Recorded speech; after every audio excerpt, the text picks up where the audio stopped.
Rangers are back, and it's Igor Shesterkin that once again steals the show.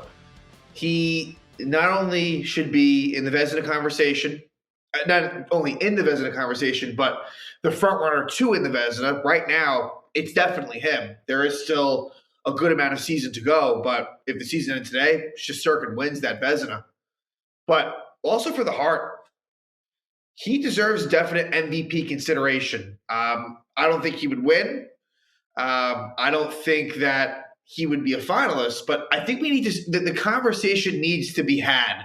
And this was not a game where he necessarily stole it, as I feel like he wasn't really tested in a major way until later on. But just really one of the more memorable games, I think, for Igor for many reasons, with what happened in overtime where he had to leave the game as the concussion spotter felt as if he needed to be, put into protocol. And he, him coming back for the shootout was a pretty memorable moment. But Igor has just been, again, to go from Henrik Lundqvist, this guy right here, to, Igor has just been really a seamless transition. And he's putting together a season that is just hard to fathom. He's been so good. He has a save percentage almost at .940, which is just so much better than most starters in the NHL. Ville Husso for the Blues, he has numbers that are comparable, but he's played a lot less than Shesterkin. And Jordan Binnington, while worse than him, is still considered the starter there. So the point is that Igor has just been unbelievably good. And, with the Rangers, with Gerard Gallant, they just play winning hockey. It's not always pretty, but they are able to win hockey games regularly. And obviously this was a shootout win. So, that needs to be taken into account. But when the Rangers when they're losing, a lot of the times they find a way to come back. And when they're winning, they still have a very good record when leading after two, for example. Yes, there have been blown leads along the way. But for the most part, they're pretty good at locking it down. And they're just so much more clutch than they've been in recent years. It's funny, David Quinn, loses with Team USA in the Olympics against Slovakia. And you shouldn't put too much stock into it, but it's interesting how, that Team USA squad loses the game where they blew a lead late. Slovakia ties it up with under a minute left. Actually, Marek Rivik, former Ranger, was the goal scorer for Slovakia. And then they eventually lose it in a shootout. And USA had chances on the power play in the third period to seal it. We saw this a lot last year where the Rangers had, a goal lead with a power play. All right, all you need is just this goal in the power play to really win the game. You can't do it. And then you eventually lose the game. And with Gallant, I don't agree with all the decisions he makes. We'll talk about that, but they just play a winning brand of hockey. And as good as Igor has been, the overall team defense has just been better. Igor helps that a lot. He really does. But it's a combination. They're not giving up as many high-quality chances as they have in years past. I will say this. The Rangers, again, got off to a slow start. And I guess it's okay. You can give the Rangers a little bit of – you can cut them some slack because they haven't played in, about 2 weeks. So literally 2 weeks.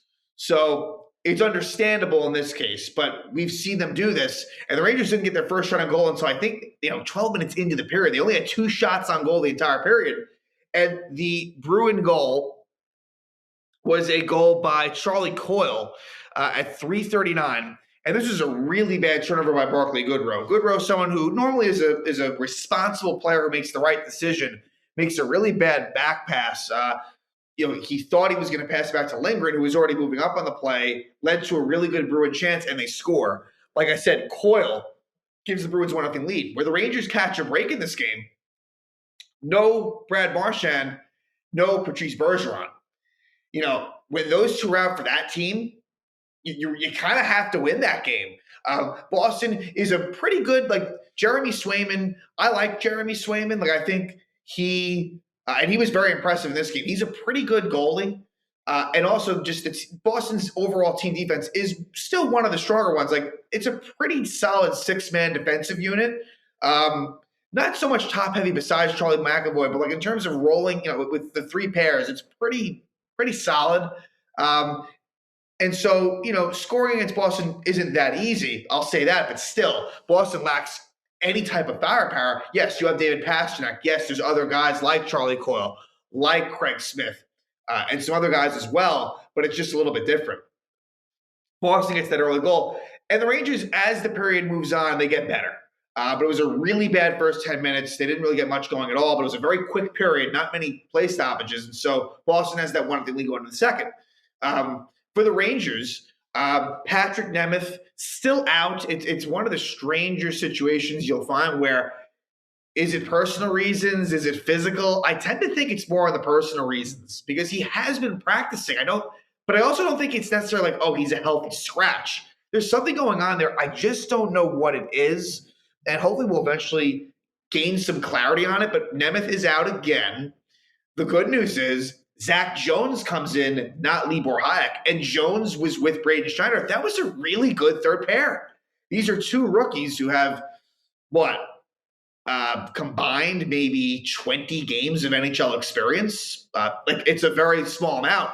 And they were honestly awesome. I think there was a fear by the coaching staff, well, do you want to put these 2 together? They're so young, but they were really good. There's no reason to be playing Libor Hayek unless literally, everyone is hurt. It is so clear and obvious. Now, Patrick Nemeth, that's a different situation, whether I agree with it or not.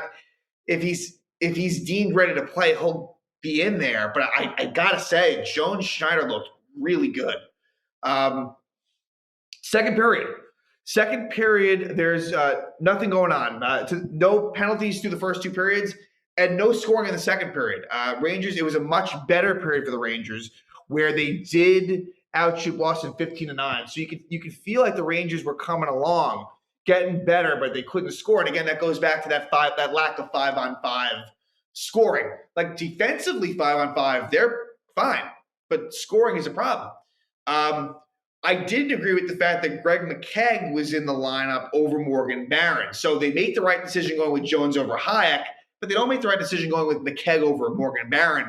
I've said that I haven't been overly impressed by Barron, but Greg McKegg, it's a bit ridiculous. Like, he was with the Rangers 2 seasons ago. He was with the Boston Bruins organization last year, and honestly, mostly was either a healthy scratch or I think he might have even been on the taxi squad, or maybe even played some games with the AHL affiliate. He only played, maybe 5 to 10 games for the Bruins last year. Didn't play a whole lot. And the Rangers bring him back, and not only do they bring him back, but he's playing a lot. I don't think that this will last, but it's been going on for a while now. And McKegg had a rough game. I thought that, Panarin and Strome, I didn't love their games. That line in general, Panarin, Strome, Goodrow, wasn't a fan of it. The Zibanejad line was quiet. Zibanejad with Crowder and Lafreniere, not bad, but just didn't generate a whole lot, and that's fine. And a line that was really, honestly, very effective is the one that gets the tying goal. It's Filip Chytil. Filip Chytil scores his 5th goal of the season from Dryden Hunt and Braden Schneider. And I actually wasn't excited when he scored because I could have sworn he was offside, but he wasn't. Boston did not challenge it. Bruce Cassidy did not, want to take a look at the replay. He did look at the replay on his own and deemed that it wasn't worth challenging. I wonder if the score was different, if he would have maybe taken that chance, but I guess in his mind it was definitive enough that it was a good goal. So Filip Chytil, who played really well beyond that goal, if he can somehow get going, that could be really big. He's an important player, and if he can play well, that can really solidify things, for that third line. And I felt like that was a line that was generating chances, but they don't normally score, but Chytil does. Like I said, from Hunt and Schneider, and ties the game up.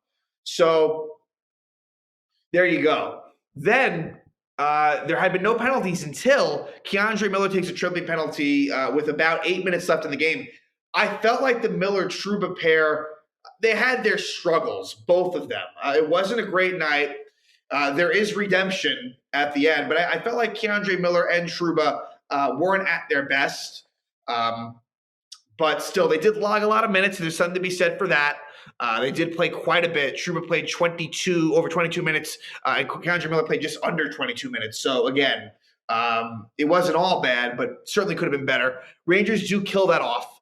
Shesterkin a big reason for that.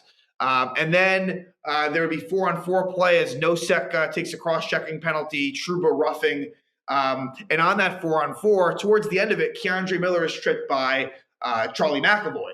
So good job at Miller to draw that penalty, but it was a really weak power play. It was a 4-on-3 briefly, then a 5-on-4, but the Rangers don't score. And so we do head to overtime, 3-on-3. And, a lot of chances back and forth. Both teams had major opportunities.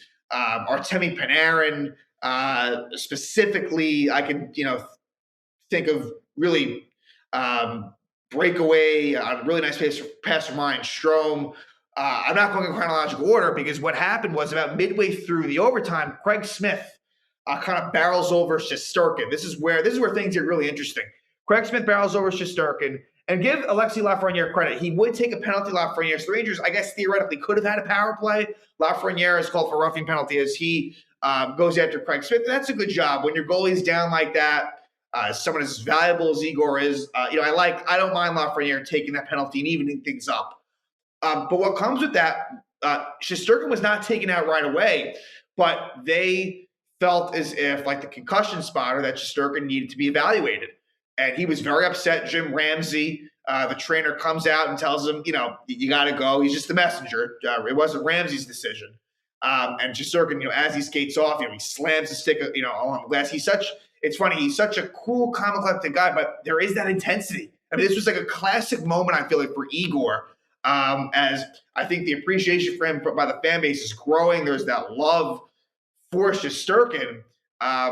And if he could ever reach the level of Henrik Lundqvist, then, Ranger fans are going to be very spoiled. But it was really a tough spot. I mean, Alex Georgiev comes in cold with 40 seconds left in overtime. And I'm thinking right then and there, call a timeout, Gallant, to, give Igor a better chance to come back for the shootout. He actually does call a timeout with about 7 seconds left to draw up an offensive play. There was an offensive zone draw, and he was, drawing up a play. And he admitted after the game, he didn't do it to get Shesterkin more time. He said, I wish I could say that, but he didn't.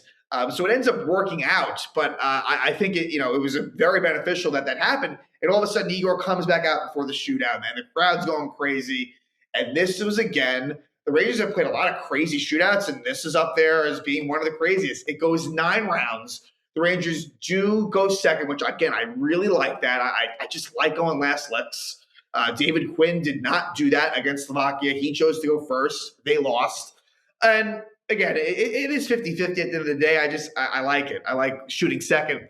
And the Rangers' top guys came through, but then it got interesting. So it wasn't all great for Shesterkin early in the shootout. He comes back after being evaluated, and Jake DeBrusk scores. But then Mika Zibanejad makes an absolutely unbelievable move to tie it up after that first round. Then David Pastrnak is stopped, and Artemi Panarin just makes a ridiculous sort of shake and bake backhand move past Swayman. So Zibanejad and Panarin scored beautiful shootout goals. Panarin's shootout numbers in his career are just insane. He's basically scoring like 2/3 of the time. He's basically a little less than 2/3. I think he's made 19 of 30, which is just insane. So they have a chance to win it. Shesterkin can be the hero in that moment, but Charlie Coyle, the goal scorer for Boston earlier, scores and ties it up.